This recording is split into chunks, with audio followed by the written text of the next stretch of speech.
এটা অতিকে উদ্বেগজনক খবৰ ইছলাম ধৰ্মী লোকসকলৰ মতে জীৱনত এবাৰ হলেও মক্কালৈ যাব লাগে হজ যাত্ৰা কৰিব লাগে আৰু তেতিয়া জীৱনে পূৰ্ণতা লাভ কৰে সাৰ্থকতা লাভ কৰে আৰু সেই উদ্দেশ্যে ইছলাম ধৰ্মী লোকসকলে বছৰে দেশৰ বিভিন্ন প্ৰান্তৰ পৰা লাখ লাখ মুছলমান লোকে হজ যাত্ৰা কৰে বা মক্কালৈ যায় কিন্তু এতিয়া মক্কাত মৃত্যুৰ কিৰিলি গৰমৰ বাবে মৃত্যু হৈছে এতিয়া হজযাত্ৰীৰ দৈনিক শ শ হজযাত্ৰীৰ প্ৰাণ হেৰুৱাইছে আৰু সমান্তৰালভাৱে তথ্য অনুসৰি বৰ্তমান পৰ্যন্ত 1300ৰো অধিক হজযাত্ৰীৰ মৃত্যু হোৱা তথ্য আহি পৰিছে গৰমৰ বাবে একমাত্ৰ গৰমৰ বাবে এনেদৰে এটা মৃত্যু কিৰিলিত পৰিণত হৈছে মক্কা আমি সবিস্তাৰে খবৰটো লৈ অহাৰ চেষ্টা কৰিম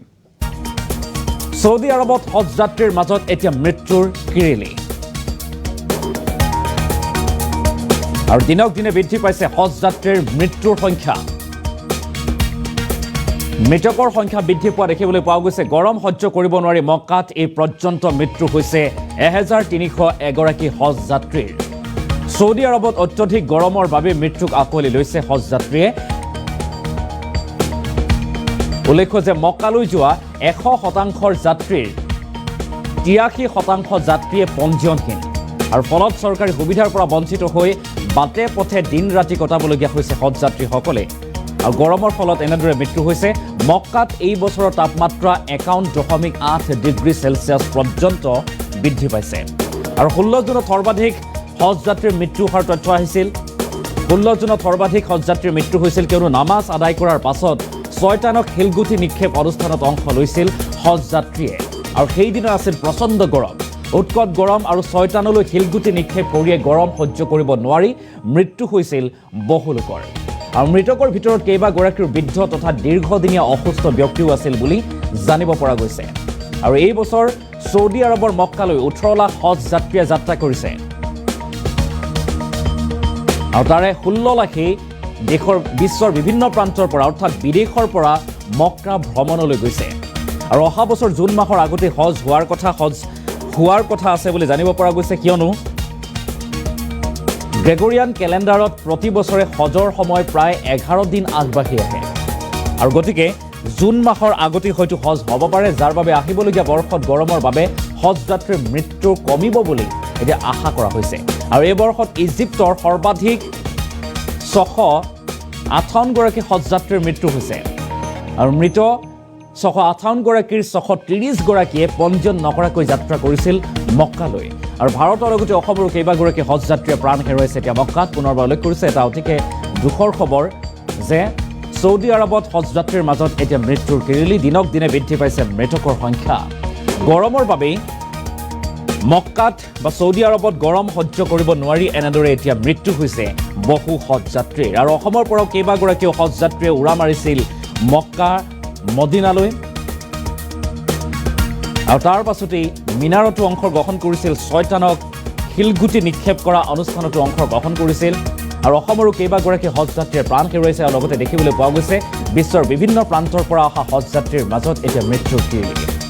আৰু সৌদি আৰব প্ৰশাসনে যিমান পাৰে সকলোকে ব্যৱস্থা গ্ৰহণ কৰাৰ চেষ্টা কৰিছে যদিও সৌদি আৰব প্ৰশাসন বা চৰকাৰ এতিয়া ব্যৰ্থ হোৱা পৰিলক্ষিত হৈছে লাখ লাখ হজযাত্ৰী আৰু তাৰে ভিতৰত বহু হজযাত্ৰীয়ে পঞ্জীয়ন নকৰাকৈ যিহেতু যাত্ৰা কৰিছিল গতিকে এই সকল হজযাত্ৰীয়ে চৰকাৰী সুবিধাৰ পৰা যেনে ধৰক চিকিৎসা থকা খোৱাৰ ব্যৱস্থা ইত্যাদিৰ পৰা বঞ্চিত হৈছে গতিকে বঞ্চিত হোৱাৰ পৰিপ্ৰেক্ষিতত সৌদি আৰবৰ মক্কাৰ মদিনাৰ বিভিন্ন স্থানৰ বাটে পথে এনেদৰে দিন কটাবলগীয়া হৈছে দিন অতিবাহিত কৰিবলগীয়া হৈছে ইছলাম ধৰ্মী লোকসকলে যিসকলে পঞ্জীয়ন নকৰাকৈ গৈছিল আৰু তাৰ পৰিপ্ৰেক্ষিততে অত্যধিক গৰম প্ৰচণ্ড গৰম পহৰ ৰ'দ আৰু এই গৰম সহ্য কৰিব নোৱাৰি এতিয়া একাংশ লোকে মৃত্যুক আকোৱালি লৈছে আৰু যাৰ পৰিপ্ৰেক্ষিতত বিভিন্ন স্থানত দেখিবলৈ পোৱা গৈছে কেৱল মৃতদেহ আৰু মৃতদেহ আৰু উল্লেখ্য যে 16 জুনত সৰ্বাধিক হজযাত্ৰীৰ মৃত্যু হোৱাৰ তথ্য আহিছিল য'ত নামাজ আদায় কৰাৰ পাছত ছয়টানক শিলগুটি নিক্ষেপ অনুষ্ঠানত অংশগ্ৰহণ কৰিছিল আৰু সেই দিনটোত আছিল অত্যধিক গৰম 50ৰ পাৰাস্তম্ভ পাৰ কৰিছিল সৌদি আৰবত সেইদিনা গৰমে যাৰ পৰিপ্ৰেক্ষিতত মানুহৰ ভিৰ হৈছিল হজযাত্ৰীৰ অগণন হজযাত্ৰী লাখ লাখ হজযাত্ৰীৰ ভিৰ হৈছিল আৰু সেই ভিৰৰ মাজতে গৰম সহ্য কৰিব নোৱাৰি বহু হজযাত্ৰীয়ে সেই দিনটোত সৰ্বাধিক হজযাত্ৰীৰ মৃত্যু হোৱাৰ তথ্য আৰু গৰম সহ্য কৰিব নোৱাৰি এই পৰ্যন্ত মক্কাত মৃত্যু হৈছে 1301 এগৰাকী হজযাত্ৰীৰ। উল্লেখ্য যে মক্কালৈ যোৱা 100% হজযাত্ৰীৰ 83%ই পঞ্জীয়ন কৰা নাছিল আৰু ফলত চৰকাৰী সুবিধাৰ পৰা বঞ্চিত হৈ বাটে পথে দিন ৰাতি কটাবলগীয়া হৈছে হজযাত্ৰীসকলে আৰু মক্কাত এই বছৰৰ তাপমাত্ৰা 51.8 ডিগ্ৰী চেলছিয়াছ পৰ্যন্ত বৃদ্ধি পাইছে আৰু 16 জনত সৰ্বাধিক হজযাত্ৰীৰ মৃত্যু হোৱাৰ তথ্য। নামাজ আদায় কৰাৰ পাছত 6 টন শিলগুটি নিক্ষেপ অনুষ্ঠানত অংশ লৈছিল হজযাত্ৰীসকলে আৰু 6 টনলৈ শিলগুটি নিক্ষেপ কৰিয়ে গৰম সহ্য কৰিব নোৱাৰি মৃত্যু হৈছিল বহু লোকৰ আৰু মৃতকৰ ভিতৰত কেইবাগৰাকীও বৃদ্ধ তথা দীৰ্ঘদিনীয়া অসুস্থ ব্যক্তিও আছিল।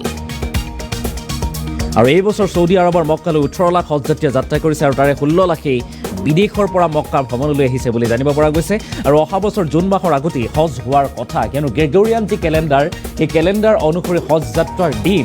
11 দিন প্ৰতি বছৰে 11 দিন আগুৱাই আহে। গতিকে এই বৰ্ষৰ যিহেতু জুন মাহত হৈছিল হজ আৰু তাৰ পাছতেই অহা বৰ্ষত মে মাহতে হয়তো হজ হ'ব পাৰে আৰু সেয়া স্পষ্ট হৈছে আৰু হয়তো তেতিয়া মে মাহত যদি হজ হয় তেতিয়া গৰমৰ বাবে হয়তো হজযাত্ৰীৰ মৃত্যু নহ'ব বুলি এতিয়া আশা কৰা হৈছে, কিয়নো মে মাহত সিমান গৰম নহয় জুন জুলাইত যিমান গৰম। গতিকে তাৰ প্ৰতি লক্ষ্য ৰাখি এনেদৰে এতিয়া চৰকাৰে যিসকল হজযাত্ৰী আছিল যিমান পাৰে চেষ্টা চলাইছে যে তেখেতসকলক চিকিৎসা প্ৰদান কৰা, থকা খোৱাৰ ব্যৱস্থা কৰি দিয়া, যিমান পৰা যায় সিমান চেষ্টা অব্যাহত ৰাখিছে। যদিও দেখিবলৈ পোৱা গৈছে একাংশই পঞ্জীয়ন নকৰাকৈ হজযাত্ৰা কৰাৰ বাবে এতিয়া মৃত্যুক আঁকোৱালি লৈছে, অৰ্থাৎ থকা খোৱাৰ সুবিধাৰ পৰা বঞ্চিত হোৱাৰ পাছতেই গৰম সহ্য কৰিব নোৱাৰি এনেদৰে বাটে পথে দিন ৰাতি কটোৱাৰ ফলত মৃত্যু আঁকোৱালি লৈছে। আৰু মৃতকৰ ভিতৰত সৰ্বাধিক লোকে বৃদ্ধ তথা দীৰ্ঘদিনীয়া অসুস্থ বুলি জানিব পৰা গৈছে আৰু তাৰ ফলত গৰম সহ্য কৰিব নোৱাৰি তেখেতসকলে মৃত্যুক আঁকোৱালি লৈছে। আৰু ইজিপ্তৰ সৰ্বাধিক লোকৰ মৃত্যু হৈছে আৰু সেই তথ্য আহিছে মক্কাত গৰম সহ্য কৰিব নোৱাৰি 1300ৰো অধিক হজযাত্ৰীৰ মৃত্যু হোৱাৰ তথ্য।